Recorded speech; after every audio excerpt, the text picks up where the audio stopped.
So, a typical phenomenon that occurs when one gets into spirituality is the limbo phenomenon, in which you are disassociating yourself from your ego based identity and reorienting yourself with the new identity that you discover to be your true self, which is the cosmos itself, temporarily appearing as the apparent ego. So, the ego is understandably disoriented when this realization hits that it is, in fact, non existent, that it is an illusion, ultimately non existent, which appears to exist due to the hypnotic power of the divine, and very convincingly appears to exist, but in fact does not exist because we explored this in the previous videos. The material or the building blocks that constitute the ego, which are basically the elements of nature and words and sensory impressions. So all these building blocks basically come from outside. It's not original to you. So your entire identity, your egoic identity, is socially imposed. It's a response to the world. It's a response to society. It's a survival function, but it's not who you truly are. It's a mask that you wear in front of others. It's your mental representation. It's the mental representation of who you truly are. So, in order to deal with this disorientation that occurs when one goes spiritual, so to speak, the best approach is devotion, where you maintain a certain sense of separation, but that sense of separation is now subservient to the absolute. You become a devotee of God in simplistic terms. So, devotion is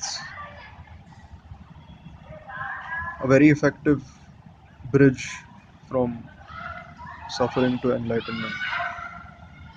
So, even devotion is not eternal because ultimately all thoughts disappear and this physical body is subject to dissolution.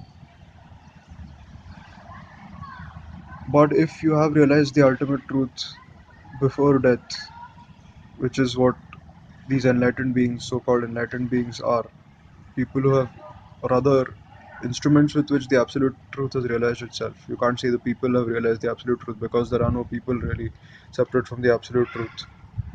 The absolute truth that realizes itself in the form of the people. So Jesus, Krishna, the Buddha, all these guys, and all thousands of other enlightened beings who are not as famous as these guys. All these examples are examples of the absolute truth waking up to itself in the form of these individual instruments, which we call Jesus, Buddha, Krishna, etc. So in modern times, you could refer to Eckhart Tolle or Sadhguru or Rupert Spira as, or Muji as, living examples of the enlightened. So the ego does not disappear entirely when this realization of inseparability from the universe and the soulness of the absolute truth, the onlyness of the absolute truth is discovered. So, as a compassionate concession to the ego, which in fact doesn't exist but which appears to exist and which truly believes in its own existence. So, as a compassionate concession to the ego, the option of devotion is open, where you remain apparently separate from the universe but bow down to the universe at every step of your experience. Every instant of your experience, you are in a state of ecstatic surrender to consciousness or the cosmos or the universe or God or the absolute truth or the Tao, whatever you want to call it, Brahman, the Supreme. So once the absolute truth has been realized, the ego becomes a devotee for life. It is in a state of ecstatic surrender. Because what could be more joyous than discovering that God is the sole reality and you are it? The ego is just a limitation that God imposes upon itself, and which God believes to be itself before the whole spiritual bug hits. So imagine an infinite plane, and you imagine that you've drawn a circle in that plane, and all the stuff inside the circle you take to be yourself, and all the stuff outside the circle you take to be the other. So that's what the ego is, believing that just what's inside the circle is you. Totally neglect what's outside the circle. You create separation from what's outside the circle. When in fact the truth is you are both what's inside the circle and what's outside the circle. So attempting to enlarge this circle is what the life of every ego is.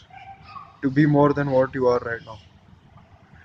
But the path of devotion is the exact opposite. You try and become less than what you are right now in an attempt to achieve absolute surrender to the divine, which is going to happen anyway at death, at physical death. Just that you have to suffer a lot less if you allow it to happen before physical death. So the choice you have basically is to live as a separate ego trying to get its way, or to live as a devotee where the falseness of the ego has been realized and the dissolution of the ego is underway.